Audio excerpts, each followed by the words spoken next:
Good morning friends.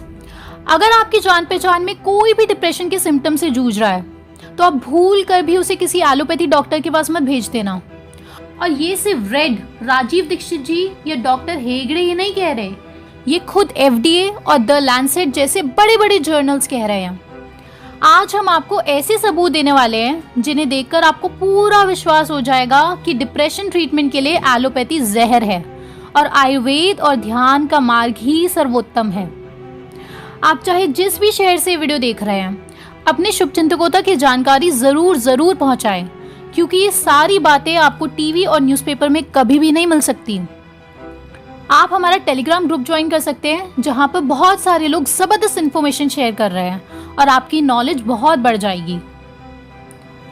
आप British medical journal में 2 अगस्त 2017 में पब्लिश हुआ ये आर्टिकल देखिए।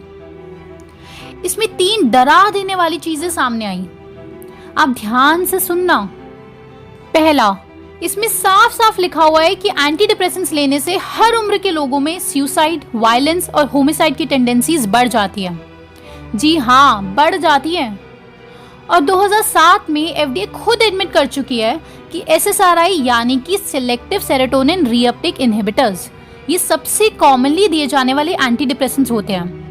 SSRI can cause madness at all ages, madness यानी पागलपन।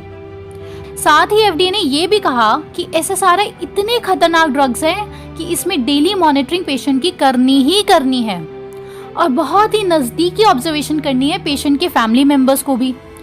और कई बार सुसाइड करने से 1 घंटे पहले तक भी पेशेंट एकदम परफेक्टली ओके होता है। दूसरा, इस आर्टिकल को आप आगे पढ़ेंगे तो आपको एक स्टडी मिलेगी जिसमें यूरोपियन मेडिकल एजेंसी के 70 ट्रायल्स के डेटा को कलेक्ट किया गया है। तो क्लियर कट सामने आया कि SSRI बच्चों और टीनेजर्स में एग्रेशन बहुत ज्यादा बढ़ा देती है। और एक बहुत ही हैरान कर देने वाली चीज कि USA में जो स्कूल शूटिंग इंसिडेंट्स है, यानी कि जब एक बच्चा दूसरे बच्चे को गोली मार देता है, ऐसे बहुत सारे बच्चों को डिप्रेशन ट्रीटमेंट के लिए SSRI दिया जा रहा था। एंटी डिप्रेसेंट्स के मैं आपको कुछ बेसिक्स भी बता देती हूँ। एंटी डिप्रेसेंट्स बहुत टाइप के होते हैं, जैसे कि SSRI, SNRI, tricyclic anti depressants, tetracyclic anti depressants etcetera. अब डॉक्टर्स अपना डायग्नोसिस करके और पेशेंट की हेल्थ को देख के, जैसे कि क्या वो प्रेग्नेंट वुमेन है, क्या उसे कोई हार्ट डिजीज है, डायबिटीज है एटसेट्रा, ये देख के मेडिसिन रिकमेंड करता है डॉक्टर। और सबसे ज्यादा यूज होते हैं SSRI और SNRI। SSRI के अंदर 6 अलग अलग ड्रग्स होते हैं, SNRI के अंदर 2 मेन ड्रग्स होते हैं और ऐसे हर कैटेगरी में अलग अलग ड्रग्स होते हैं। आज तक आपने सिर्फ डिप्रेशन से जुड़े खतरे सुने होंगे, लेकिन अब डिप्रेशन ट्रीटमेंट के लिए दिए जाने वाले ड्रग्स के खतरे सुनिए। समझ नहीं पाओगे कि हंसना है या रोना है। अब गिनते जाइए। ये वेबमेड का आर्टिकल देखिए। सर्ट्रेलाइन, जो कि बहुत ही कॉमन एंटी डिप्रेसेंट है, उसके आप साइड इफेक्ट्स देखिए। चक्कर आना, वॉमिटिंग, भूख ना लगना, नींद ना आना, suicidal tendencies, prolonged erection for 4 hours. और अब और सुने, irregular heart beat, serotonin toxicity, hallucinations, QT prolongation जिसमें आपका हार्ट रिदम बिगड़ जाता है। और ऐसे 15-20 साइड इफेक्ट्स बताने के बाद वेबमेड के इस आर्टिकल में ये भी लिखा हुआ है कि this is not a complete list of possible side effects. तीसरा, जो सुसाइडल और वायलेंट बिहेवियर्स होते हैं वो 4 से 5 गुना ज्यादा बढ़ गए जिन लोगों को ड्यूलॉक्सिटाइन दी जा रही थी वर्सेस प्लेसिबो। यानी कि जिनको दवाई के नाम पे कुछ भी नहीं दिया जा रहा था, वो लोग ज्यादा रिकवर हो रहे थे डिप्रेशन से। अब आप द लैंसेट में पब्लिश हुआ ये आर्टिकल देखिए। ये एंटी डिप्रेसेंट्स के ऊपर हुई सबसे बड़ी स्टडी है। इसमें 2015 तक के एंटी डिप्रेसेंट्स के ऊपर हुए सारे ट्रायल्स को कलेक्ट किया गया और इनके ऊपर रिसर्च की गई। अब आप ये एंटी डिप्रेसेंट्स की लिस्ट देखिए जो सबसे ज्यादा कॉमन है। रिजल्ट क्लियर कट सामने आया कि एंटी डिप्रेसेंट्स लेकर सुसाइड की टेंडेंसीज और ज्यादा बढ़ रही हैं जब कंपेयर किया गया प्लेसिबो ग्रुप से। और आपको एक और हैरत अंगेज बात बता देती हूँ कि एंटी डिप्रेसेंट्स वो ड्रग कैटेगरी है जिसके ऊपर ब्लैक बॉक्स वार्निंग लिखी हुई होती है कि इस दवाई के साइड इफेक्ट्स है सुसाइडल टेंडेंसीज।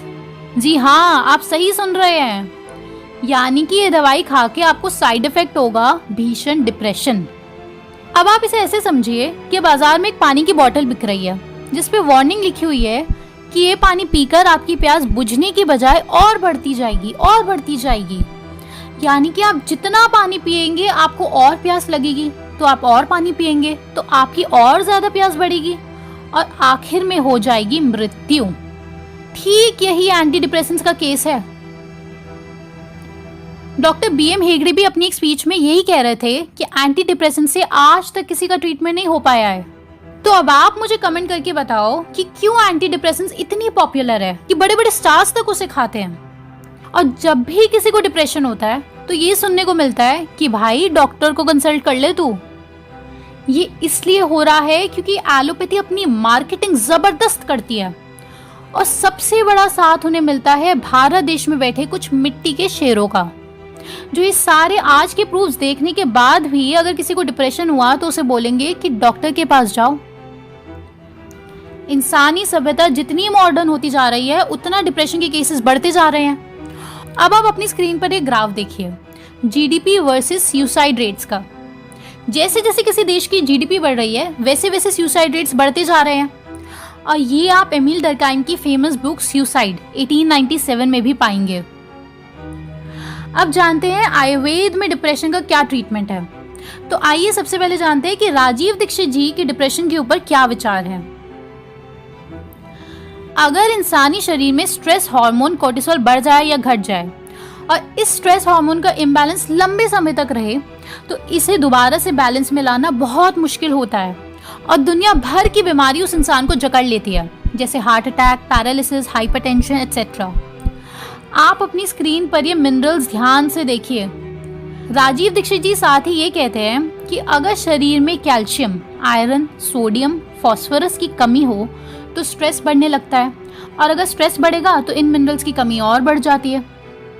तो ये था कारण स्ट्रेस बढ़ने का, जो कि बढ़ते बढ़ते डिप्रेशन का कब रूप ले लेता है इंसान को पता भी नहीं चलता। अब जानते हैं राजीव दीक्षित जी ने डिप्रेशन को खत्म करने के लिए क्या तरीका बताया है। सबसे पहले कैल्शियम की पूर्ति के लिए पीला केला, दूध और चूना इसका सेवन करना है। दूसरा, आयरन के लिए अनार और लाल केले का सेवन करना है।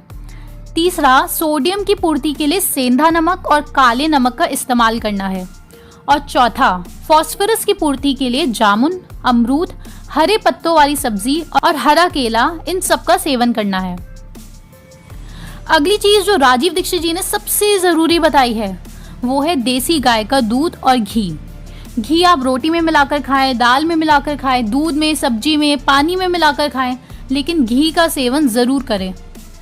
घी ऐसी एक चमत्कारी चीज है क्योंकि वो दिमाग के हर उस हिस्से में पहुंच सकती है जहां पे दवाई कभी भी नहीं पहुंच सकती, और दिमाग के लिए घी बहुत ही ज्यादा जरूरी है। और जिनको डिप्रेशन है वो थोड़ी घी की बूंदें अपनी नाक में भी डालें। और आखिरी चीज जो राजीव दीक्षित जी ने कही वो आप ऐसे समझिए कि अगर आप ये चीज करते हैं तो डिप्रेशन आपको छू भी नहीं सकती, और वो है ध्यान, योग और प्राणायाम। और ये सारी बातें राजीव दीक्षित जी 2009-10 में ही बता चुके थे, और अब जाकर मेडिकल साइंस को ये बातें समझ आ रही हैं। 5 मार्च 2019 का आप ये FDA का न्यूज़ रिलीज देखिए। इसमें FDA ने एक नेजल स्प्रे अप्रूव किया है फॉर ट्रीटमेंट ऑफ डिप्रेशन। नाक में बूंदे डालने से इलाज होगा डिप्रेशन का। ये राजीव दीक्षित जी आज से 10 साल पहले ही बता चुके थे। लेकिन जो ये एलोपैथी का नेजल स्प्रे है उसके 6 साइड इफेक्ट सुन के आपका दिल दहल जाएगा।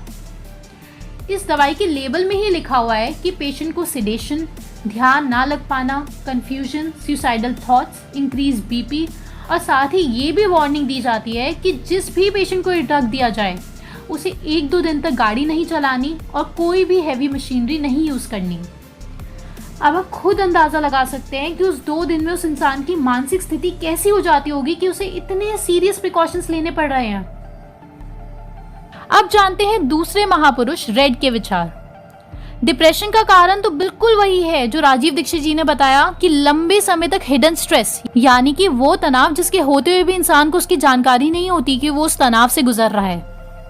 चलिए इस हिडन स्ट्रेस के कुछ सिम्टम्स देखते हैं। इंसोम्निया यानी नींद ना आना, भूख ना लगना या ज्यादा भूख लगना, वजन अननेचुरली बढ़ना या घटना, एक्सेसिव हेयर फॉल छोटी उम्र में ही, IBS या इंडाइजेशन, एंजाइटी, हर समय टायर्ड फील करना, सबसे इम्पॉर्टेंट सो के उठने के बाद भी थका थका सा फील करना। और ये इतना कॉमन सिम्टम है हिडन स्ट्रेस का कि लोग इसे इग्नोर ही कर चुके हैं।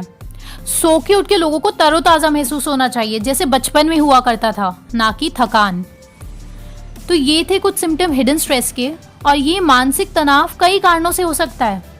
और यही सिम्टम्स अगर लंबे समय तक रहते हैं तो आगे चल के डिप्रेशन के सिम्टम्स में बदल जाते हैं। अब जानते हैं रेड का डिप्रेशन के लिए क्या ट्रीटमेंट है। सुबह उठते साथ सबसे पहले आपको 1 कप गर्म पानी में 1 चम्मच शहद मिलाना है और 0.1 ग्राम केसर मिलाकर पीना है। और इसके साथ आपको DIP डाइट लेनी है। DIP डाइट में लोग अक्सर ये भूल जाते हैं कि सनशाइन बहुत इंपॉर्टेंट पार्ट है, कोकोनट वाटर बहुत इंपॉर्टेंट पार्ट है, और स्प्राउट्स और नट्स बहुत इंपॉर्टेंट पार्ट है DIP डाइट का। अगर आप ये सब नहीं खाओगे तो आपको प्रोटीन नहीं मिलेगा, और प्रोटीन नहीं मिलेगा तो आपके टिश्यूज रिकवर नहीं होंगे। ये आपको करना है 49 वीक्स तक, और इससे पहले पहले ही आपके डिप्रेशन कम्प्लीटली हील हो चुका होगा, और 49 वीक्स तक तो इसका नामो निशान नहीं बचेगा। हम सबको बहुत ही बुरा लगा जब सुशांत सिंह राजपूत और टिकटॉकर सिया कक्कड़ की खबर सुनी, क्योंकि वो बेहतरीन थे अपने काम में। और सुशांत सिंह राजपूत का मर्डर हुआ या उन्होंने सुसाइड किया, इसके ऊपर हमारी रिसर्च टीम ने काफ़ी हिडन डिटेल्स निकाली है और इतने सारे प्रूफ्स इकट्ठा किए हैं। बस हम आपको ये कहना चाहेंगे कि पुलिस अब बिल्कुल सही डायरेक्शन में जा रही है। दोस्तों, आप लोगों से रिक्वेस्ट है और आपको हमसे प्रॉमिस करना होगा कि आपकी जान पहचान में अगर कोई भी डिप्रेशन से जूझ रहा है और एलोपैथिक मेडिसिन खा रहा है तो आपको उन मेडिसिन की खुद से पूरी रिसर्च करनी है, तब जाके उसे अलाउ करना है। आज की तारीख में डॉक्टर्स खुद कहते हैं कि जो इंसान डिप्रेशन या मेंटल फटीग से जूझ रहा है उसका पहला हथियार है ध्यान और काउंसलिंग, और आयुर्वेद के जानकार तो हमेशा से कह ही रहे हैं। तो अगर आपको कोई भी डिप्रेशन में दिखता है उसे किसी भी ध्यान केंद्र में अवश्य लेकर जाएं, और अगर आप चाहें तो उसे द ओनली वन कम्यून का डिप्रेशन और स्ट्रेस मैनेजमेंट प्रोग्राम और मूल मेडिटेशन भी ज्वाइन करवा सकते हैं। और ये ना सिर्फ वो ज्वाइन कर सकते हैं जिनको डिप्रेशन है, बल्कि जो भी ध्यान की शीतलता का अनुभव करना चाहते हैं वो इसे ज्वाइन कर सकते हैं। व्हाट्सएप नंबर आपकी स्क्रीन पर है। जल्द मिलते हैं अगली वीडियो में, तब तक आप इन टॉपिक्स के ऊपर अपनी जानकारी बढ़ाएं। धन्यवाद।